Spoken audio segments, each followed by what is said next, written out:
Well, hello, beautiful people of the internet. It's Kris here from Rising Phoenix Mental Health Channel. And today, I'm just going to talk one-on-one with you guys. And today what I want to talk about with everyone is how to let go of resentment. It's not an easy one. And maybe that's why I decided maybe I will just chat about this today and just talk about a little bit about my experience behind it and why I decided to go with resentment. Resentment is basically poison. What it does is it builds and builds and builds right in your gut until you literally explode, and can then utilize what you're feeling and magnify it onto someone else so that they can actually see how you're feeling, but maybe would have no clue as to why you're feeling that way. You may feel a certain way. You may have expectations of someone or something that other individual has no idea that you have that expectation. Unfortunately, we're not usually about to tell someone what's expected of them because, well, honestly, as human beings, we just expect that they know without even talking to them. Well, they should know how I feel. They should know what's expected, what's expected of them, what I need from them, whether they're an organization or a good friend or a family member. I'm sure you've heard of this saying before. Resentment is like drinking poison and wishing the other person to die.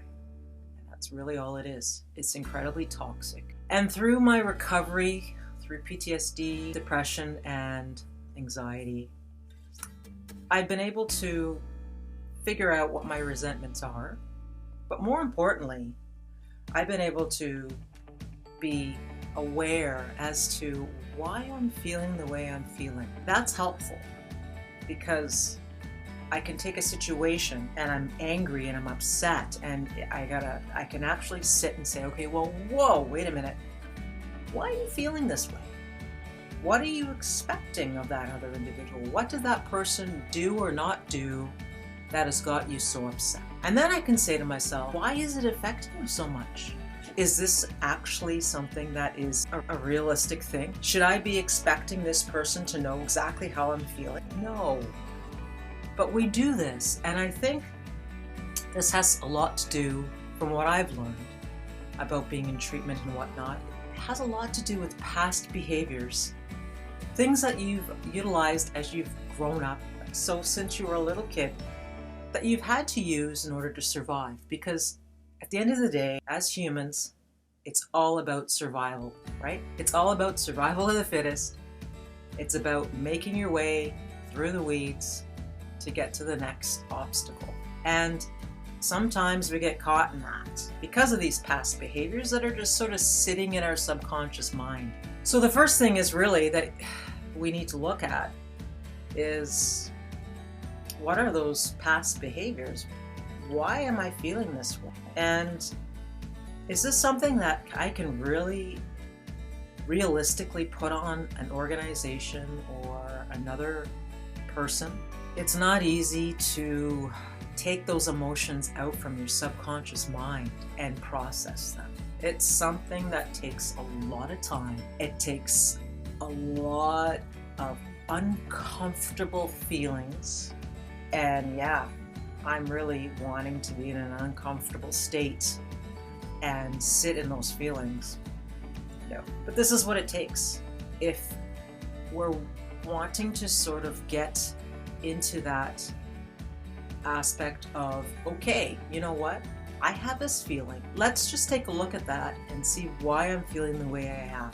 And let's just look at what is making me so angry with that person, family member, friend, organization. And let's look at it and think, are these expectations something that individual would be aware that this is what's required of them? So it's really just stepping back. It's just stepping back, processing that feeling before you go into high gear and just get into that attack mode. It's just taking a step back. That's all it is you're doing. And it's not easy, I know. I know it's not easy, but it is the only way that you're going to be able to let go of that resentment. I think another question you should really be asking yourself while you're sitting there and processing your emotions and whatnot is, what is it that's going to make you feel happy about that situation? What is it that you need? And this can start a conversation with the individual on how to let go of that resentment. But most importantly, guys, there's a question I'd like to ask you all. Do you need an individual or organization to fulfill expectations in order to make you happy? Is that on them? Or is that on you? I say me, but you. That's the question. Can I fulfill my own happiness? And frankly, at the end of the day, the only person that is going to make you truly happy is yourself. I know it's not easy to look straight on, face what it is that's really making you angry and upset and sad. I know that it isn't easy to take it on and sit in those feelings and figure out why you are feeling the way you are. Like, take that on like at face value. I know that it isn't easy. That you're going to be able to let go of this, whatever it is that's bothering you. Now, the example that I want to provide is I'm going to provide an example with regards to my employer, my past employer. So the Royal Canadian Mounted Police. I retired as a police officer with about 19 years service on a disability for PTSD, depression and anxiety, and I had a huge resentment towards the police force. Huge. Because I was literally blaming this organization for not looking after me, for not following procedure and policies that they have in place for so many things, including your mental health. And I was blaming my supervisors. I was blaming the commanding officer of the territory or province that I was working in at the time in Canada. I was blaming the public, but most importantly, it was the force. And because there were some things that have transpired that didn't happen when I experienced certain trauma that should have happened if they were following procedure and policy with regards to mental health. And I truly believed that if that policy was followed, that I wouldn't have PTSD. That's truly what I believed. I believed that it was their fault that I have this now for the rest of my life. And it wasn't until after, going through treatment the third time that I realized, you know what? Okay, so what's making me feel the way I feel? Well, I didn't feel I was supported at all.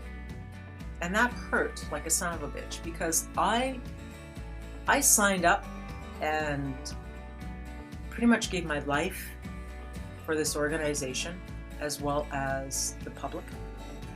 And I really felt down deep that, you know what? All I ask is that you have my back. And when I'm in a situation where I need you, that you'll be there for me. And that goes from like the supervisor to, the senior manager to like up the chain. I really expect it to be fluid and that they all supported what I was going through, but also that they were following the policies with regards to, trauma on the job. There are loopholes in an organization where there's over 20,000 police officers, and I don't even know how many civilians that work for this police force. I'm not saying that what happened was right, because it wasn't right. But I think that if I would have continued with that resentment of being so angry that I have PTSD, I've lost my identity, it is your fault, you should have been there for me, you should have supported me, you should have followed proper procedures to ensure that I spoke to the psychologist right away, that I was taken out of a situation and removed because that I was right involved in the trauma within a community. That could all be really true, and it is, but I have to ask myself, is it really helping me in my recovery to feel this way? I will retire, and that's my way of sticking it to them, right? Because it's like, well, you know what? Screw you, I'm just going to retire, and I'm not going to have to deal with you ever again. Well, frankly, you know what? That still doesn't work, because it's still there. It doesn't matter if you have removed yourself from the situation, whatever that might be that has caused this resentment. It doesn't matter if it's something that happened, in your childhood, or as an adult. At the end of the day, if you haven't dealt with what is causing you that kind of pain, it is going to sit in your belly, and it's going to grow and grow and grow, and eventually it's going to have to be expressed out. And usually it's not a good thing. 99% of the time it's not a good thing. As I mentioned, past behaviors with me, okay, so I gave you the example of the RCMP not looking after me, not following proper procedures. If I just assess that whole thing and take a look at where I am now, where I have come and where I am now, I look at it this way. Okay, yes, I was working in a very remote, isolated community or communities where it's very diverse and very spread out, where I'm in there's 3 different time zones in this particular territory, and it's very challenging for supervisors to adhere to and ensure that policies and procedures are being followed, because there's not a lot of one-on-one office meeting time or check-ins or anything like that. And you know what? Is it my job to figure out why that's the case? Not really. Is it something that I can change? Is it something that I'm able to change? Can I step up and say, look, this A, B, and C is happening. It's not being followed. This is what we can do about it. I'm not in a position to do that. At least not right now, I'm not. Maybe down the road. So I have to look at, well, what is it that I need? What is it that's going to make me happy? And sometimes it's really just looking after your own happiness. So in this particular case, I could say, okay, I didn't get that support when I was in my trauma state throughout my 10 years of being up in Nunavut territory, which is where I worked for quite some time. But I did get some help after the fact. I did get support from the RCMP. I was able to go to treatment a few times, and there was that was all taken care of through the RCMP. And I know that it's a one-on-one sort of situation. Not everybody's experience is the same. I understand, but I got to look at the whole picture here, right? So is this something that it's going to, let's go back to what it is that I want. What is it that I want? Do I want the recognition from the RCMP saying, you know what? We fucked up. We didn't follow policy. I'm sorry. We'll do better next time. Is that going to make a difference to me? No, it's not. It's not, really. It's not. I have to look at it a different way. I gotta pull out how I'm feeling and how I can make myself feel better, because that's what counts. And with a past behavior, with me looking into things, past behavior for me would be that I have a difficulty trusting. Because at a young age, I had experienced something in my life that took away trust of individuals of authority or guardians, parents, whatever the case may be. And I had to go into hypervigilant mode, since till now, till today. It's been an issue for me.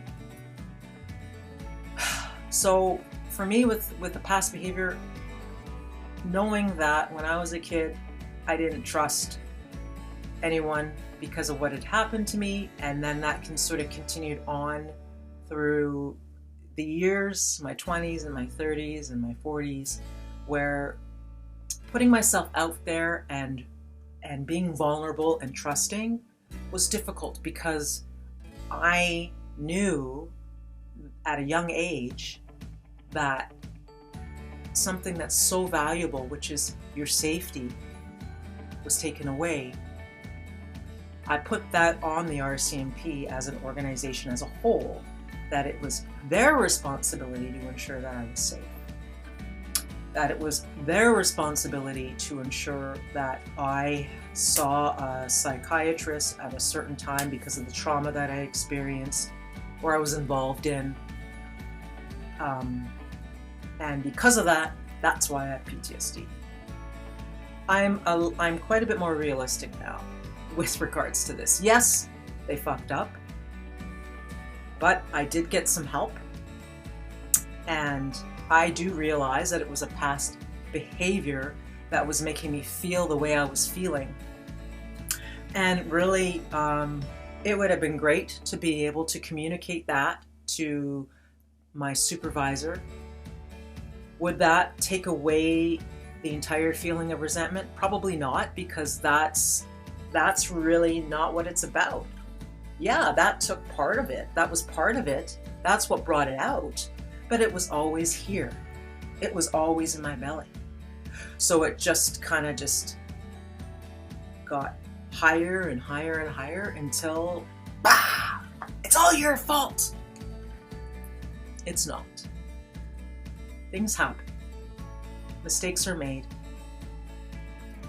I understand that as a police officer, you are held to a higher standard. So are senior managers. They're held to a higher standard. But we are all human beings. Meaning, we make mistakes. And once I realized that, change maker. I was able to say, okay, well, what is it do I need? What do I need to look after me in this situation? I need to know that I did something in order for me to get better. I didn't just put it all on an organization or an individual and blame it on them and not work on myself. Because if I didn't do that, if I didn't take it upon myself to get better or to understand why I was feeling the way I was, I would still be that individual that's got the cloud over their head, and it's just, the toxicity is there, and it just bounces off of everything. Once you have that poison of resentment in you, it is there. It sits there, like I said, and it's going to affect everything you say, everything you do, how you act with other people, with organizations, with life. That's why resentment is such a shitty thing to carry. So I am working on my trust issues. It's probably going to take the rest of my life because I've had them for 40 plus years. But one thing I can say is that I realize that I have trust issues, I realized that the only person that is going to make me feel better is me. And I can say in this particular situation that, you know what? I asked for help. I had the courage to ask for help, and I got treatment. I had the courage to ask for help, and I was able to get counseling. And that's a huge step. And you know what? I feel so relieved that I did do that. And I'm grateful. And I think personally, all that shittiness that transpired in my life, that I really just kept pushing away, because I didn't want to deal with it, because it wasn't safe. I really, truly believe that dealing with it has got me to where I am now. And I'll tell you guys, you look at things in such a different way when you don't have all that resentment just sitting in your belly. Those demons that are there that are just controlling how you feel about things. What an awful way to really live, isn't it? And sometimes we don't even realize we're doing it. And I can tell you what, majority of the time when you have resentment towards another human being, chances are they have no clue that you feel that way. So, one thing you can do is you can reach out and you can start a conversation about things that have transpired, why you feel the way you do. You could also talk to a friend, a counselor, however you want to do it. Talk about those feelings. And what is really important, guys, is that you take it upon yourself to not only feel the feels, but realize that there's always going to be some sort of positive side to this. And for me, the positive side to this is, thank God, I know who I am. It's taken me 50 years to figure that out. I know why I do the things that I do. I'm able to sit in those feelings even though they are so incredibly shitty sometimes, and process things. And it really puts me in a place of peace because I'm not carrying all that around.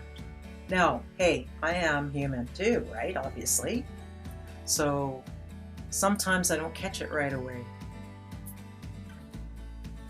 But I am learning, and I have learned to really feel what you're feeling and not to push it away. And I know, guys, it's hard to do that. It's hard to be vulnerable because vulnerability means you need to be able to trust. And sometimes you're just going to be in a situation where you're not going to be able to trust. You have to be able to put yourself out there. Let your faith, whatever that might be, sort of take over and trust in that. I hope that this was helpful, and please press the like button, hit the subscribe, and any comments you want to put below. Let me know how this conversation that I'm having with you all today has affected you, and if there's anything that you want to add, please put it in the comments below. I'm going to also put in the comments in the description a really good meditation that is about gratefulness. And this is something that you can do on a daily basis. It's about 10 minutes long, but boy, it really reflects on just keeping things very real and understanding that you know what? All this shit happened in my life, but guess what? I have a lot to be grateful for. I have great friends and family, and I've got experiences in my life that has made me who I am today. And you know what? I'll tell you what, that is something that I'm very proud of. So please be safe, and wherever you are in this beautiful world, whether it is morning, evening, afternoon, I hope you have a great day. And I'll see you in the next one.